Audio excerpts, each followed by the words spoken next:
Bismillahirrahmanirrahim. Assalamualaikum warahmatullahi wabarakatuh. Alhamdulillahi rabbil alamin. Wabihi nasta'inu ala umurid dunya waddin. Asyhadu an la ilaha illallah wahdahu la syarikalah. Wa asyhadu anna Muhammadan abduhu wa rasuluh. Sallallahu alaihi wa ala alihi wa sahbihi wa man tabi'ahum bi ihsanin ila yaumiddin wa sallama tasliman katsira, amma ba'd. Ma'asyaral muslimin wal muslimat, al musyahidin wal musyahidat, para pemirsa, para pendengar yang dirahmati dan dimuliakan oleh Allah. Alhamdulillah wa syukrulillah wa la haula wa la quwata illa billah. Kita senantiasa memanjatkan puja dan puji syukur kehadirat Allah Subhanahu wa taala yang telah banyak mencurahkan nikmat-nikmatnya kepada kita. Teriring salawat dan salam semoga terhatur limpahkan kepada Nabi Agung, Nabi besar Muhammad sallallahu alaihi wasallam, kepada keluarga dan para sahabat, serta yang senantiasa meniti jalannya hingga hari kiamat. Para pemirsa yang dirahmati oleh Allah, di kesempatan malam hari yang berbahagia ini, seperti biasa di malam Sabtu, insyaallah taala melanjutkan kajian dari pembahasan Kitabun Nikah wat Talaq dari Al-Fiqhul Muyassar. Naam, di mana di pertemuan sebelumnya kita telah menyelesaikan terkait dengan al-huquq az-zaujiyah, hak-hak suami istri. Naam, maka pada kesempatan ini kita masuk pada masalah yang berikutnya, al-mas'alatul khamisah, masalah yang kelima, yaitu i'lanun nikah, terkait dengan masalah mengumumkan pernikahan. Ya, hukum-hukum yang terkait dengan masalah ini. Nah, disebutkan di dalam hadis Rasulullah sallallahu alaihi wasallam bersabda, "A'linun nikah." Umumkanlah pernikahan itu. Hadis ini dihasankan oleh Asy-Syaikh Al-Albani rahimahullahu taala. Di mana berdasarkan hadis ini menurut jumhurul ulama, yaitu mayoritas para ulama, naam, mereka mengatakan akan wajibnya untuk mengumumkan pernikahan. Oleh karenanya diriwayatkan dari Umar bin Khattab radhiyallahu anhu, Amirul Mukminin, bahwa tatkala dikabarkan kepada beliau bahwa di sana ada pernikahan yang dilakukan secara sembunyi-sembunyi, tidak disiarkan, maka beliau menjatuhkan hukuman had kepada walinya dan para saksinya. Ini menunjukkan bahwasanya hal tersebut dari perkara yang bertentangan dengan syariat Allah Subhanahu wa taala. Semestinya pernikahan itu disiarkan, diumumkan, diberitahukan kepada orang, bukan menikah dengan sembunyi-sembunyi. Nah, maka berdasarkan ini bahwa mengumumkan pernikahan, menyiarkan pernikahan itu hukumnya wajib. Adapun menyebarkannya secara luas, ini hukumnya mustahab.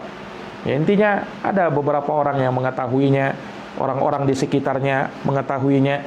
Nah, maka hal tersebut adalah suatu kewajiban. Adapun menyebarkannya secara luas, maka ini hanya dalam hukum mustahab saja.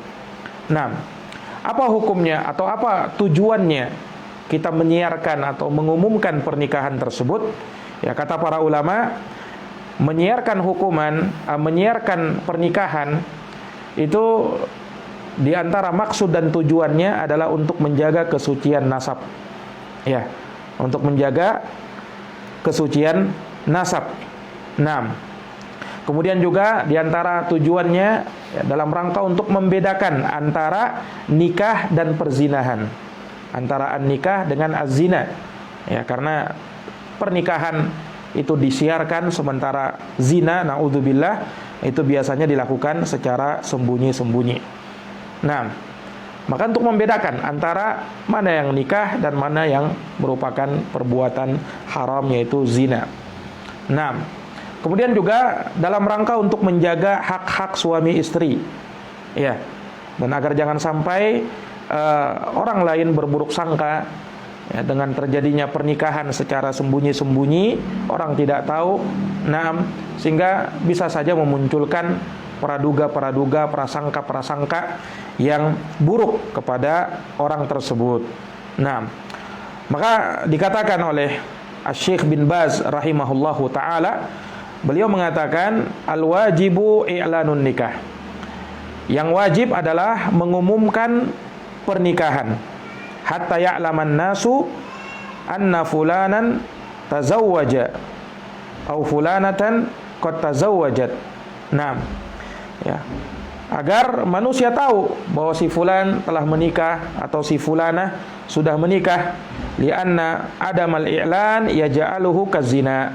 Karena kata Syekh bin Baz, tidak mengumumkan sebuah pernikahan itu menjadikannya sama seperti perbuatan zina. Nah, ini menurut Fadilatul Syekh Abdul Aziz bin Baz rahimahullahu taala. Nah, ikhwani fiddin azani Allah wa iyyakum. Ya, di sini ya, kalau kita melihat dari apa yang disebutkan oleh pengarang, beliau mengatakan yusannu i'lanun nikah. Ya, disunnahkan untuk mengumumkan pernikahan, wa izharuhu wa isya'atuh. Demikian pula menampakkannya ya dan menyiarkannya. Ya, menampakkannya dan menyiarkannya. Ini pendapat dari pengarang, namun jumhurul ulama, mayoritas para ulama berpendapat akan wajibnya ya memberitahukan atau menyiarkan, mengumumkan pernikahan walaupun tidak secara luas. Nah, akan tetapi cukup orang-orang yang berada di sekitarnya mengetahui hal tersebut. Nah, bahwasanya dia sudah menikah, tidak secara sembunyi-sembunyi. Nah, ini suatu kewajiban. Adapun menyebarkannya secara luas, nah, ini hanya mustahab saja atau disunnahkan. Nah, wadharbu alaihi bidduf. Ya, di antara cara yang bisa dilakukan dalam rangka untuk menyiarkan dan mengumumkan pernikahan, bisa dengan cara menabuh ad-duf. Ya, yaitu dengan ditabuhnya suara rebana. Ya. Nah, ini boleh menabuh suara rebana pada saat terjadi acara pernikahan. Ya, walaupun yang menabuhnya di sini, yang memukulnya itu hanyalah kaum wanita, kaum perempuan, dari anak-anak perempuan, itu yang melakukannya, bukan kaum laki-laki. Ya, itu pun tidak ada diiringi dengan nyanyian-nyanyian ataukah dengan suara alat-alat musik yang lain. Karena yang diizinkan di dalam syariat hanyalah menabuh rebana, naam, yang hal tersebut dalam rangka untuk mengumumkan sebuah pernikahan. Naam.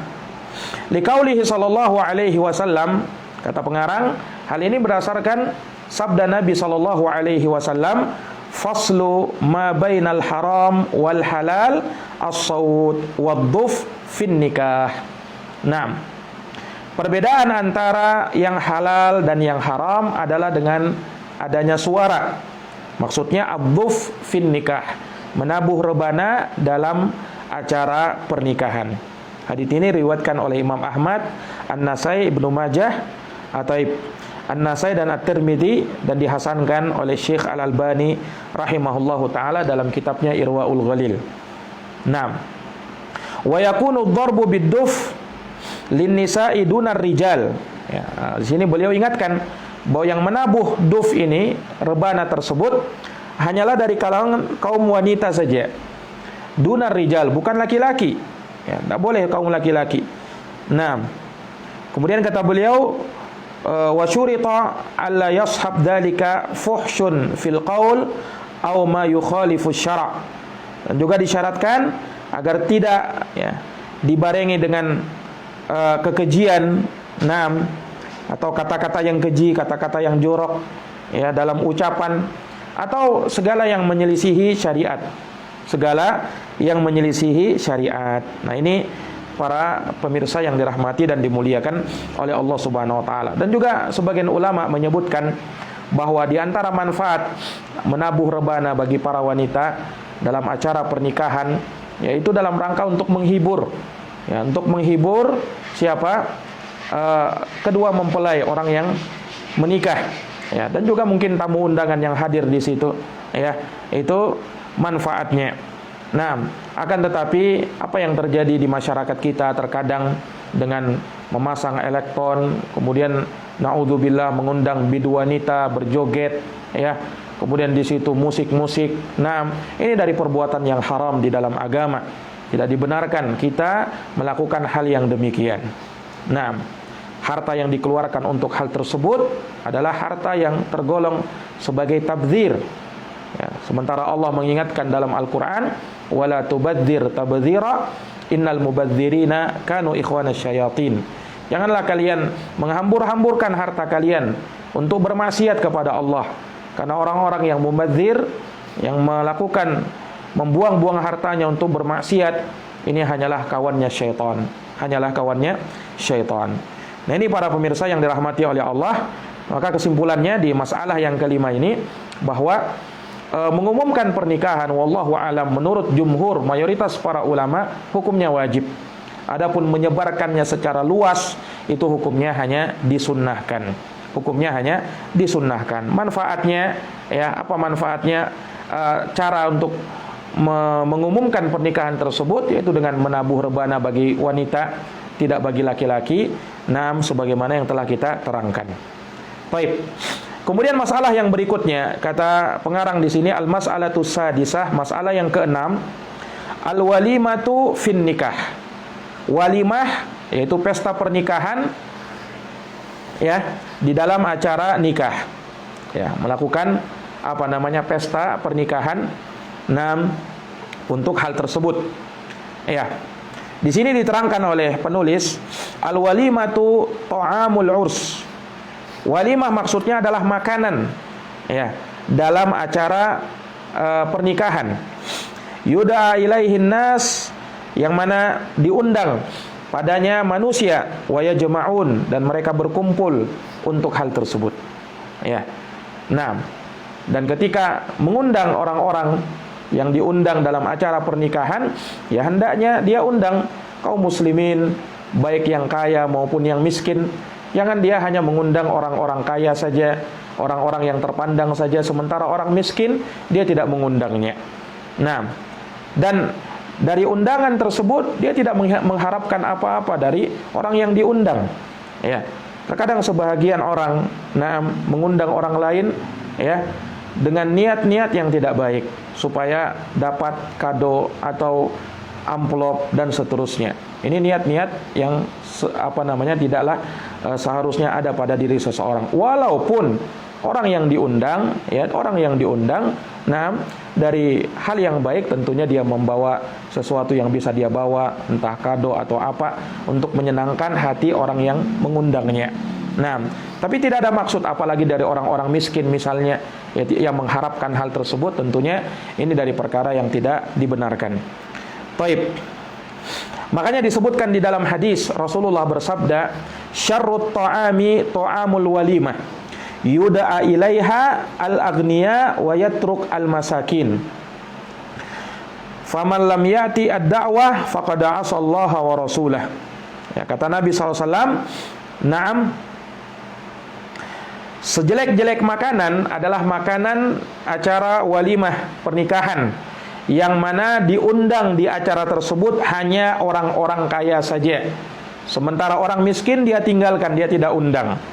Nah, siapa yang tidak menjawab undangan walimah, maka dia telah bermaksiat kepada Allah Subhanahu wa taala dan Rasulnya. Nah, ini para pemirsa yang dirahmati dan dimuliakan oleh Allah Subhanahu wa taala. Baik. Kemudian dikatakan wa yusannu amalu walimatin lin nikah, dan disunahkan untuk melakukan walimah, ya, acara pernikahan. Naam, dan itu dari pendapat jumhur al-ulama, mayoritas para ulama atau mayoritas para al-fuqaha. Naam. Adapun menurut al-Imam Asy-Syafi'i, Malik, dan juga Ibnu Hazm, mereka berpendapat wajibnya hal tersebut. Ya, mereka berpendapat wajibnya hal tersebut. Ya, tapi di sini pengarang mengatakan dan menguatkan akan disunnahkannya saja membuat acara walimah pernikahan. Nah, Ali hadits Abdurrahman ibn Auf, berdasarkan hadis Abdurrahman bin Auf radhiyallahu anhu, annahu tazawwaja imra'atan, bahwasanya Abdurrahman bin Auf pernah menikahi seorang wanita. Faqala lahu an-nabiy sallallahu alaihi wasallam, Maka Nabi SAW bersabda kepadanya, aulim walau bisyatin. Lakukanlah walimah, pesta pernikahan, walaupun hanya dengan seekor kambing, kata Nabi. Hadisnya muttafaqun alaih, riwayat Bukhari dan Muslim. Nah, dari hadits ini para ulama berbeda pendapat. Sebagian memetik darinya hukum wajibnya membuat walimatul urs, ya. Namun jumhurul fuqaha atau pengarang di sini berpendapat disunnahkannya saja. Wallahu taala alam bissawab. Dan disebutkan wa aulaman nabiyyu sallallahu alaihi wasallam ala Zainab radhiyallahu anha bi khubzin wa lahmin. Ya. Bahwa Nabi SAW melakukan walimah pesta pernikahan ketika menikahi Zainab radhiyallahu anha, na'am, salah seorang istri dari istri Rasulullah, bi khubzin wa lahmin, hidangannya dengan roti dan daging. Ya, ini dibuat acara pernikahan dan dihidangkan roti dan daging. Ya, haditsnya muttafaqun alaih, riwayat Bukhari Muslim. Dan disebutkan juga hadis aulaman Nabi sallallahu alaihi wasallam ala ba'di nisa'i bi muddaini min sya'ir. Pernah juga Nabi melakukan walimah pernikahan, ya, dengan sebagian istri-istrinya hanya dengan menghidangkan 2 mud, ya, 2 mud dari syair, gandum kasar. Yang kalau tadi sebelumnya dengan ada dagingnya, ini malah tidak ada dagingnya. Hadisnya sahih, riwayat Al-Imam Al-Bukhari. Nah, ini para pemirsa yang dirahmati dan dimuliakan oleh Allah Subhanahu wa taala. Maka dari sini wallahu alam kita bisa ambil kesimpulan bahwa melakukan walimah itu perkara yang disyariatkan. Sebagian mengatakan disunnahkan, namun mayoritas para fuqaha pendapat Imam Syafi'i, Imam Malik, hukumnya diwajibkan. Dan itu yang mungkin lebih nampak karena berdasarkan zahir dari perintah Nabi sallallahu alaihi wasallam untuk hal tersebut. Aulim walau bisyah. Lakukan walimah. Ini amar, perintah dari Nabi SAW, walaupun hanya dengan seekor kambing. Ya. Dan ulama sepakat, ya, bahwasanya melakukan walimah itu ya tidak harus dengan daging, ya.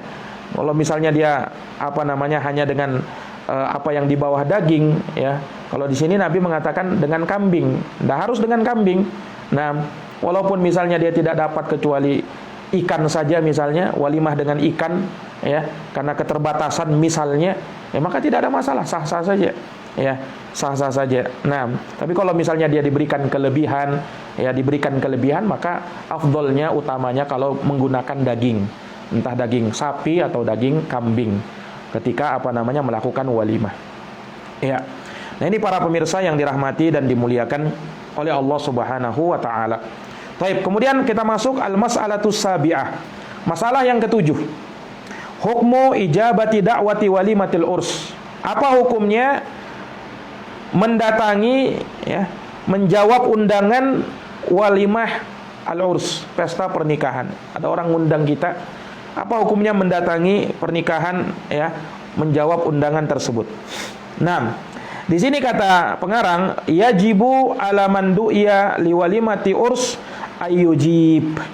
Ya, wajib hukumnya bagi orang yang diundang untuk pesta pernikahan, ya, untuk memenuhi undangan tersebut, mendatangi undangan tersebut. Jadi hukumnya wajib. Dan ini merupakan pendapat dari Imam Asy-Syafi'i rahimahullahu taala. Sebagaimana dikatakan oleh Al-Imam An-Nawawi, ya, bahwasanya hukumnya menurut Imam Syafi'i adalah fardu ain. Ya, menjawab, memenuhi undangan walimah pernikahan.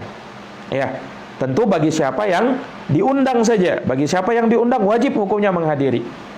Nah, dan kewajiban ini akan menjadi gugur kalau orang yang diundang punya udzur, alasan syar'i untuk tidak menghadirinya. Akan dijelaskan nanti setelah pembahasan ini. Nah, disebutkan juga oleh Imam As-Sun'ani rahimahullah bahwasanya ulama, ya, para ulama rahimahumullah mengkhususkan, ya, untuk pesta pernikahan wajibnya menghadiri undangan untuk pesta pernikahan. Nah, adapun selain undangan pesta pernikahan, selain itu maka hukumnya sunnah untuk menghadirinya. Ya, jadi hanya walimah urs, walimatul urs, ya, undangan untuk pernikahan itu yang hukumnya wajib dihadiri. Loh, kenapa wajib? Ya, karena Nabi mengancam. Di dalam hadis Rasulullah SAW mengancam ya bagi siapa yang tidak menghadiri undangan walimah. Dikatakan oleh Nabi, faqad asallaha wa rasulah. Dia telah bermaksiat kepada Allah dan Rasulnya kalau dia tidak datangi undangan itu. Nah, sementara untuk undangan yang lain Nabi tidak katakan seperti itu. Nabi tidak katakan seperti itu, menunjukkan bahwa menghadiri acara pernikahan kalau diundang hukumnya wajib ya. Sementara untuk acara selain itu hukumnya hanya disunnahkan. Nah, di sini penulis menukil hadis li hadis Ibni Umar radhiyallahu anhuma, berdasarkan hadis Ibni Umar, semoga Allah meridhoinya, annahu qala, bahwa beliau berkata, qala Rasulullah sallallahu alaihi wasallam, Rasulullah sallallahu alaihi wasallam bersabda, idza du'iya ahadukum ilal walimah falyatiha. Apabila ya salah seorang dari kalian diundang dalam pernikahan, acara pernikahan, maka hendaknya dia mendatanginya. Hadisnya muttafaqun alaih, diriwayatkan oleh Imam Al-Bukhari dan Imam Muslim dari hadis Abu Hurairah radhiyallahu taala anhu. Di sini Nabi perintahkan, datangilah ya. Kemudian Rasulullah sallallahu alaihi wasallam juga bersabda, "Man lam yujib ad-da'wa faqad asallaha wa rasulah."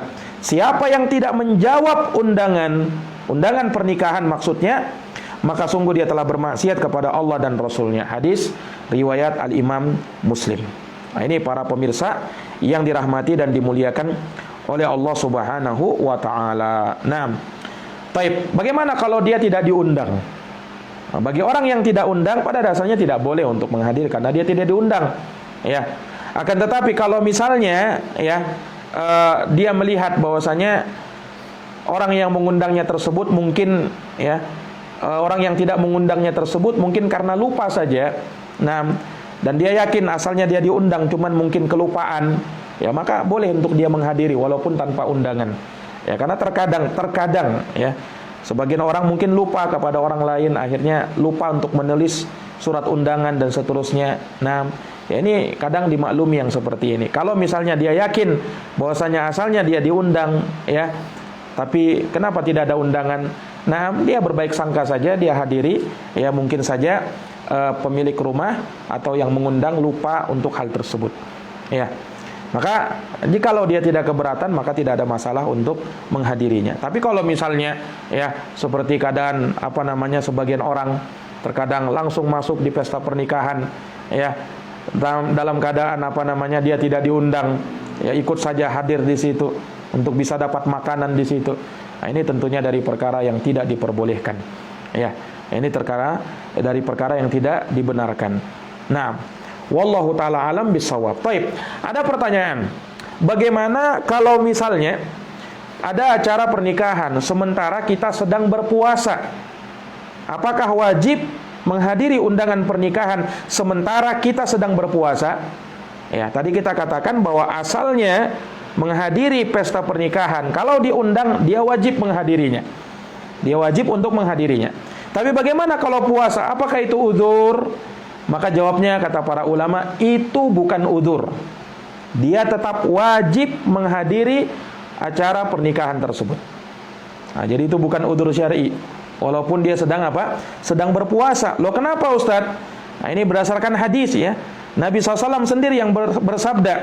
Ya, kata Nabi SAW, "Idza du'iya ahadukum ila ta'amin." Apabila salah seorang dari kalian diundang ya untuk suatu jamuan makan, ya walaupun bukan ya. Fal yujib, ya maka hendaknya dia jawab undangan tersebut. Dia penuhi undangan tersebut. Fa in kana muftir, ya. Kalau dia tidak berpuasa, falyat'am. Silahkan dia makan, kata Nabi. Wa in kana shaiman, tapi kalau dia berpuasa, falyusolli. Datangi, dia sekedar doakan. Nah, jadi tetap wajib mendatangi ya. Kalau dia berpuasa ya doakan saja. Minimal dia bisa menghadirinya. Ya, walaupun misalnya dia tidak perlu untuk duduk berlama-lama ya, hadir duduk di situ kemudian menyaksikan orang makan-makan ya. Ya mungkin dia sekedar hadir sebentar kemudian setelah itu pulang. Intinya dia wajib menghadiri. Ya, walaupun kata para ulama, kalau misalnya dia puasanya puasa sunnah, dia boleh untuk membatalkannya. Dia boleh untuk membatalkannya. Apalagi kalau misalnya dia melihat ya ketika dia tidak makan, orang yang mengundangnya mungkin merasa tidak enak atau bagaimana.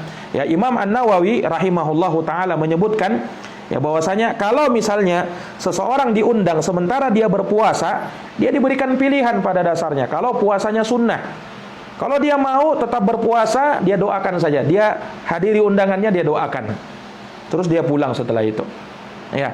Tapi kalau misalnya dia mau hanya puasa sunnah, misalnya dia boleh batalkan, dia makan. Apalagi kalau misalnya dia melihat ya yang mengundangnya mungkin tidak merasa nyaman ketika dia diundang baru tidak makan tamunya, ya kan? Nah, yang seperti ini bahkan kata Imam Nawawi ya afdolnya dia berbuka. Kata Imam Nawawi afdolnya dia apa? Dia berbuka. Kalau dia melihat tanda-tanda yang seperti itu. Nah, ini para pemirsa yang dirahmati dan dimuliakan oleh Allah Subhanahu wa taala. Nah, ini juga berlaku ya bagi undangan-undangan yang lain.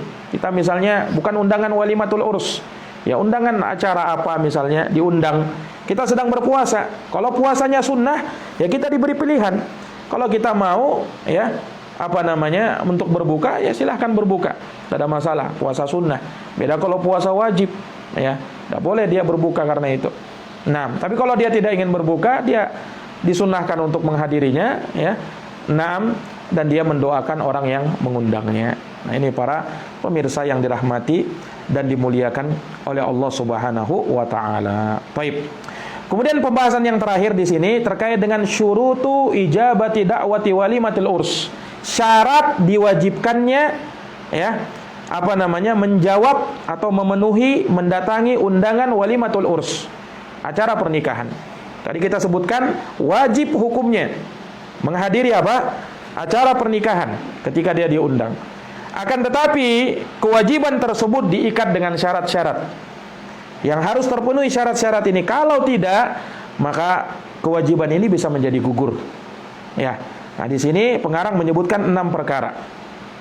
Ya, yang pertama ya, antakuna hiyal walimatul ula, ya.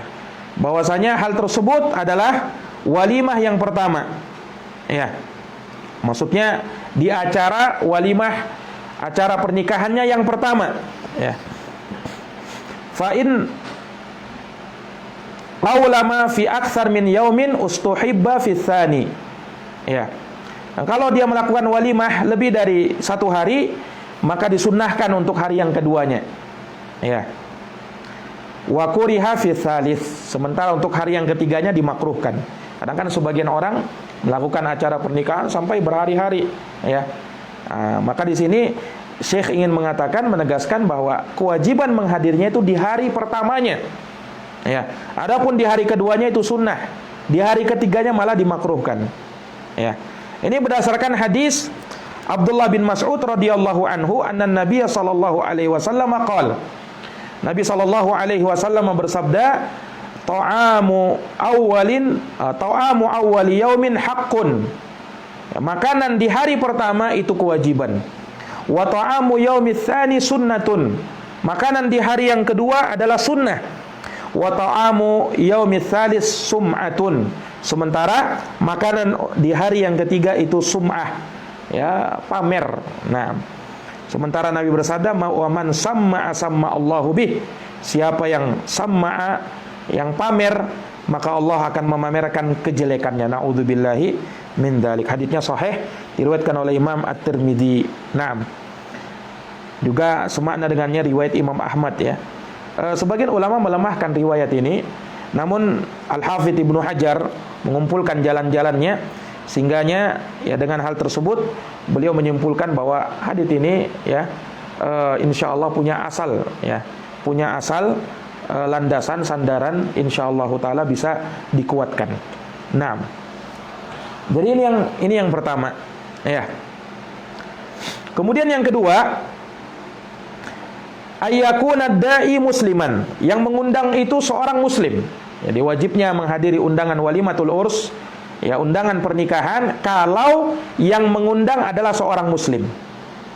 Fala tajibu ijabatu da'watil kafir, karena tidak wajib menghadiri undangan orang kafir walaupun dia walimah, walaupun dia melakukan pernikahan, ya, karena orang kafir tidak wajib menghadirinya. Walaupun boleh saja menghadiri undangan dari pernikahan orang kafir, selama, catatannya, selama dalam undangannya tersebut tidak dinampakkan syiar-syiar agama mereka. Itu yang pertama. Ya, kalau misalnya pernikahannya ya di tempat ibadah mereka, tidak boleh seorang muslim untuk menghadirinya. Ya. Tapi kalau misalnya di rumahnya biasa, boleh saja, asalkan tidak ada syiar-syiar agamanya. Itu dulu. Nah, ini jamaah sekalian yang dirahmati oleh Allah. Bagaimana undangan yang lain? Kalau undangan di hari raya mereka, haram hukumnya untuk menghadiri, tidak boleh.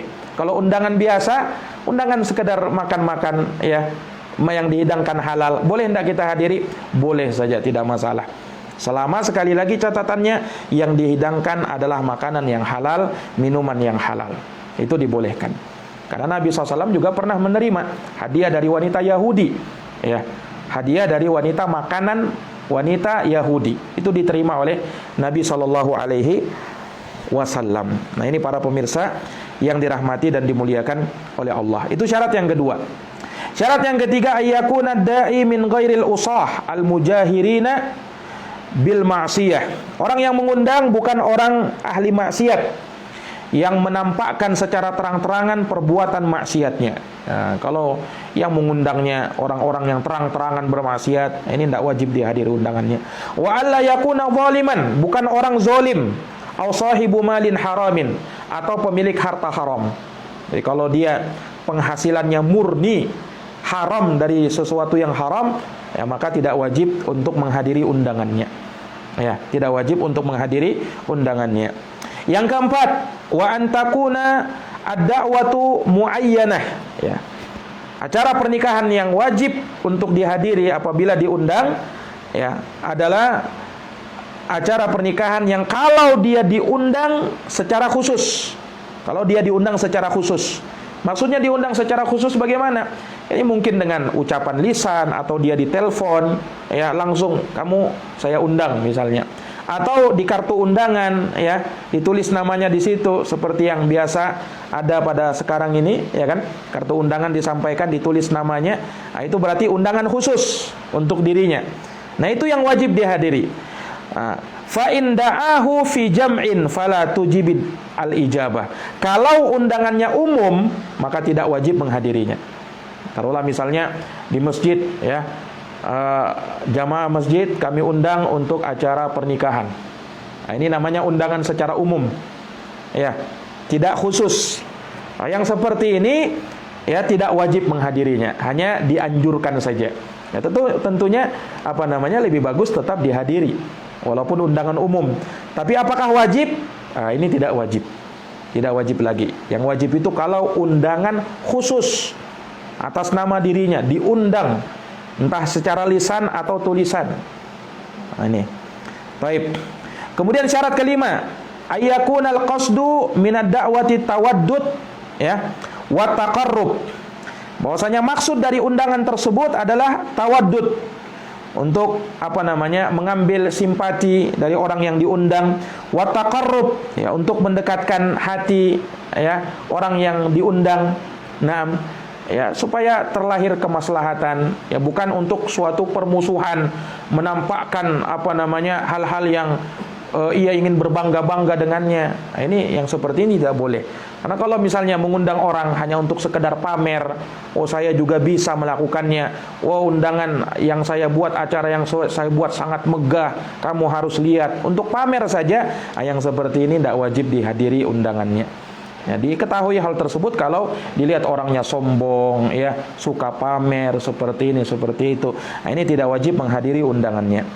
Fa in da'ahu li khaufin min aw tam'in fi jahin fala tajibil ijabah. Nah, jika dia mengundangnya karena takut darinya atau mengharapkan kedudukannya, maka juga ini tidak wajib untuk menghadiri undangannya. Nah, ini para pemirsa yang dirahmati dan dimuliakan oleh Allah. Yang terakhir, syarat yang keenam, alla yakuna fil walimati mungkarun. Tidak ada dalam acara pernikahan tersebut kemungkaran. Nah, kalau ada kemungkaran, tidak wajib hadir, bahkan tidak boleh hadir. Kalau ada perkara yang mungkar. Ka khomrin, seperti kalau dihidangkan khomer, minuman keras di acara pernikahan itu. wa ghina'in wa ma'azif, ya, atau ada nyanyian atau alat-alat musik, wa ikhtilati rijalin binisa'in, ya, ikhtilat campur baur laki-laki dan perempuan, tidak dipisah antara tamu laki-laki dan tamu perempuan. Nah, ini tidak wajib menghadiri undangan begini. Fa in wujida syai'un min dzalika fala tujib ad-da'wah. Dan jika ada sesuatu dari kemungkaran-kemungkaran tadi, maka tidak wajib untuk menghadiri undangan tersebut. Li hadits Jabir radhiyallahu an, ini berdasarkan haditsnya Jabir radhiyallahu anhu, anna Rasulullah sallallahu alaihi wasallam qaal, bahwa Rasulullah sallallahu alaihi wasallam bersabda, man kana yu'minu billahi wal yawmil akhir, siapa yang beriman kepada Allah dan hari akhir, fala yaq'udanna ala ma'idatin yudaru 'alaiha al-khamar, ya, jangan dia duduk dalam suatu hidangan yang diedarkan di situ ada khamar, minuman-minuman yang memabukkan. Hadisnya riwayat Imam Ahmad dan disahihkan oleh Syekh Al-Albani dalam Irwaul Ghalil. Naam. Fa in kana al-mad'u yastati'u izalatal munkar bihudurih wajaba alaihi al-hudur. Kata Syekh, apabila yang diundang mampu merubah kemungkaran ketika dia menghadirinya, maka wajib dia menghadirinya dalam rangka merubah kemungkaran kalau mampu. Ya, kalau mampu. Wa ijabatu da'wa wa izalatul munkar, ya, menghadiri undangan tadi dan merubah kemungkarannya sekaligus. Li hadits Abi Sa'id al-Khudri, berdasarkan haditsnya Abu Sa'id al-Khudri radhiyallahu an Rasulullah sallallahu alaihi wasallam, dari Rasulullah sallallahu alaihi wasallam qaal, beliau bersabda, man ra'a minkum munkaran, siapa yang melihat kemungkaran di antara kalian, falyughayyirhu biyadihi, dia rubah dengan tangannya, fa illam yastati' fa bilisanih, kalau tidak mampu dengan lisannya, fa illam yastati' fa biqalbihi, kalau tidak mampu maka dengan hatinya, wadzalika adhaful iman, dan itu adalah selemah-lemahnya keimanan. Hadis sahih riwayat Al-Imam Muslim. Nah, ini para jamaah sekalian yang dirahmati dan dimuliakan oleh Allah Subhanahu wa taala. Makanya pernah disebutkan dalam suatu hadis, sahabat Ali bin Abi Thalib pernah mengundang Nabi sallallahu alaihi wasallam untuk makan. Ya. Maka Rasulullah SAW pun datang. Tapi Nabi langsung pulang, Nabi langsung balik. Ya. Kenapa? Ditanya oleh Ali bin Abi Thalib, kenapa tidak masuk rumah? Ya, kenapa tidak datang? Ya, maka Rasulullah SAW mengatakan, ya, inna fil baiti sitran fihi tasawir, sesungguhnya di rumahmu tadi ada gambar-gambar, ada tirai yang di situ ada gambar makhluk bernyawa. Kata Nabi SAW, fa innal malaika la tadkhulu fi baitin, ya, la tadkhulu baitan fihi tamathil atau tasawir, ya, karena sesungguhnya malaikat tidak mau masuk ke dalam rumah yang di dalamnya ada gambar-gambar atau patung-patung. Ya, jadi di sini Nabi diundang, Nabi tidak mau masuk ke undangan tersebut. Kenapa? Ada kemungkaran, gambar makhluk bernyawa. Nah, ini salah satu dalil yang dijadikan dalil oleh para ulama, tidak wajib menghadiri undangan kalau ada kemungkaran. Nah, kalau sekarang ini banyak-banyak kemungkaran di acara pernikahan itu, ya, musik, ya, biduanita yang berjoget. Nah, ini kemungkaran-kemungkaran, ya. Maka kalau selama musiknya masih ada, maka kita tidak wajib menghadirinya. Ya, kalau misalnya musiknya sudah hilang, hadiri undangan tersebut tidak masalah. Nah, ini para pemirsa yang dirahmati dan dimuliakan oleh Allah Subhanahu wa taala. Demikian pula, ya, tentunya dari penghalang seseorang menghadiri undangan, kalau misalnya dia diundang sementara dia sedang sakit, ya, maka tidak wajib lagi untuk menghadiri undangan karena dia sakit. Atau misalnya dia sedang safar perjalanan, ya kan, maka tidak wajib. Ya, atau misalnya yang mengundang dia, ya, orang yang jauh di luar kota atau mungkin di luar negeri, dapat undangan WA. Nah, tidak mungkin dia hadir ke sana, ya, tidak memungkinkan bagi dirinya. Ya, maka dalam kondisi seperti ini juga tidak ada kewajiban untuk menghadirinya karena dia tidak mampu. Nah, ini para pemirsa yang dirahmati dan dimuliakan oleh Allah Subhanahu wa taala. Dengan ini selesai sudah bab yang kedua dari kitab ini, dan insyaallah taala di pembahasan berikutnya kita masuk pada bab as-salis, bab yang ketiga tentang hukum seputar khulu, ya, al-khala', Nah, ini akan kita bahas di pertemuan berikutnya insyaallah ta'ala. Demikian para pemirsa, para pendengar yang dirahmati dan dimuliakan oleh Allah. Semoga kajian kita di malam hari ini bermanfaat bagi semuanya, dan semoga bisa menambah ilmu bagi kita, dan semoga Allah senantiasa memberikan taufik dan hidayahnya kepada kita semuanya untuk bisa berada di atas jalan yang lurus hingga akhir hayat kita. Wallahu ta'ala alam. Kita tutup dengan doa kafaratul majlis. Subhanakallahumma wa bihamdika asyhadu an la ilaha illa anta astaghfiruka wa atubu ilaik. Walhamdulillahi rabbil alamin. Wassalamu alaikum warahmatullahi wabarakatuh.